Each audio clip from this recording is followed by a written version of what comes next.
Communicating in conflict. The 4 musts for communication in conflict. When people are in conflict, communicating can become more difficult, especially if it is emotional for one or both of you. When there's conflict, people are often quicker to get angry, unfocused, and less willing to listen. Separating couples are usually faced with conflict over how to go about separating and making decisions about their key issues.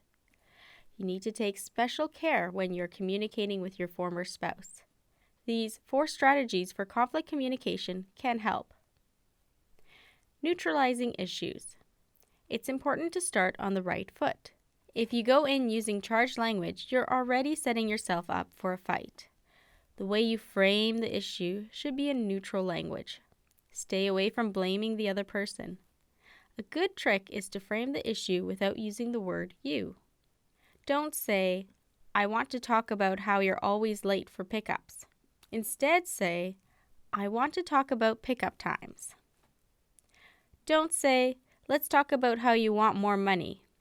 Instead try, "Let's talk about our financial needs and abilities." Now you try neutralizing these issues. We need to talk about how you haven't paid child support this month. I have an issue with you being a jerk and ignoring my phone calls. I'd like to talk about the timing and method of child support payments. I'd like to talk about our communication, set out some ground rules about how and when we communicate with each other. Rephrasing language. Sometimes communication breaks down because of the way you express your thoughts and feelings, causing the listener to react emotionally.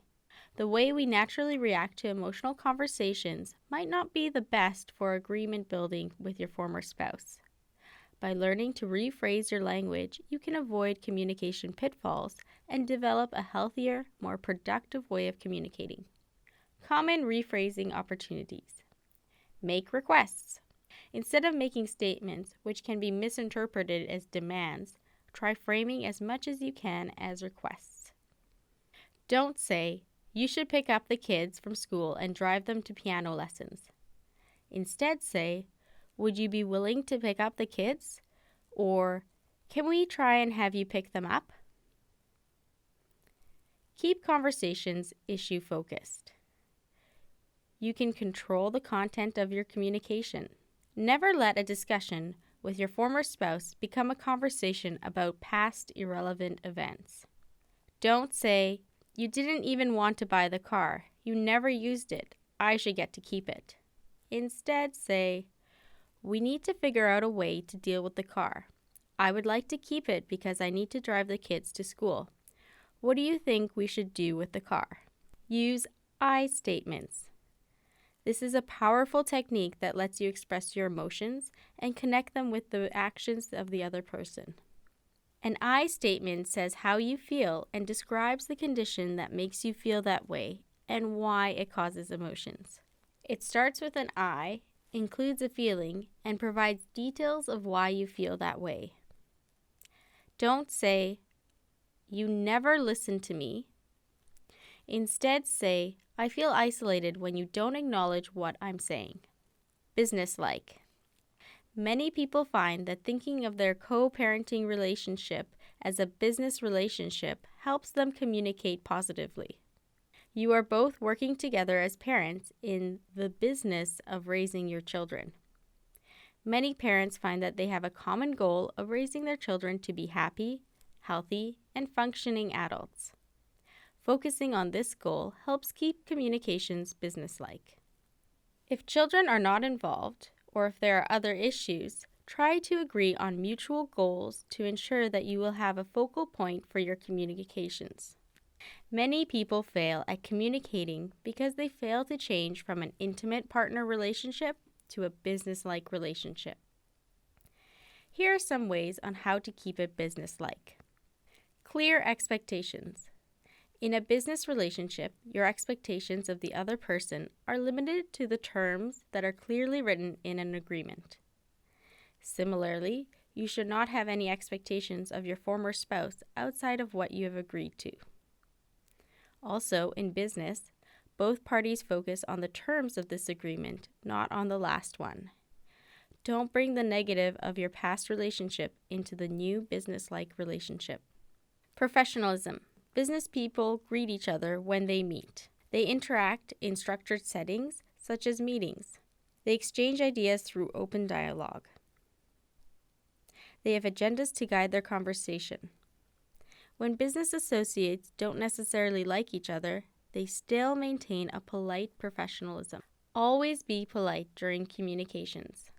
Be professional. Arrange meetings, have an agenda, and be punctual. Little personal involvement. Business people are generally not involved in their personal lives of their colleagues. They leave their home issues at home. Even if they are friends outside of work, at work they focus on work. As you create a new business-like relationship, keep a boundary between this relationship and your personal life. You both need to move on and live your lives separately. Problem solving. When business people are met with a challenge, they work together to solve the problem. They get creative, they brainstorm. They work hard to find a solution. They do not play the blame game or criticize the actions of the other. Instead, they apply their energies to create a positive outcome. Whatever conflict you are facing in the separation, if you both bring a can-do attitude that is focused on a positive outcome, you can find a solution. Be prepared. If you were going to make a business presentation or meet with a challenging client, you would prepare for that session. Take the same approach when it comes to negotiating a settlement with your former spouse. Be prepared. Before you have a difficult conversation, think about what you want to say and how you're going to say it.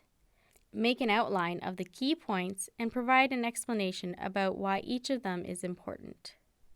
Have an agenda. Think about how you can stay focused on moving towards positive outcomes. And think about how you will manage your emotions and communicate constructively. It's a good idea to consider your listener and how they might react. Think about the key conflict points carefully and be ready with strong reasons that explain your position. When an objection comes up, have an answer ready. Everyone has emotional triggers. Think about yours. Review My Triggers worksheet that you completed earlier. Also consider your listener's triggers and avoid hostility. This will help you feel less nervous and make for a more effective conversation. Here are some approaches that others have found useful when meeting with their former spouses to work out issues. I wore my business clothes and sat on the other side of the table. In the middle, I put pictures of our children. We took a 5-minute break every 30 minutes. It helped us keep our cool and get through it. Before we met, I sent him an agenda of the things we needed to cover. This really helped to keep both of us on track. Before the meeting, I did some power poses, arms in the air, hands on my hips. It felt silly, but it relaxed me and made me stand up taller and come off more confident. I was worried I'd forget something important, so I wrote down my key points and brought my notes to the meeting. I practiced in front of a mirror before actually speaking with my ex. I was able to build confidence and get my facial expressions to be more neutral. Practice having a conversation about your key issues with someone you trust by having them role play as if they were your former spouse.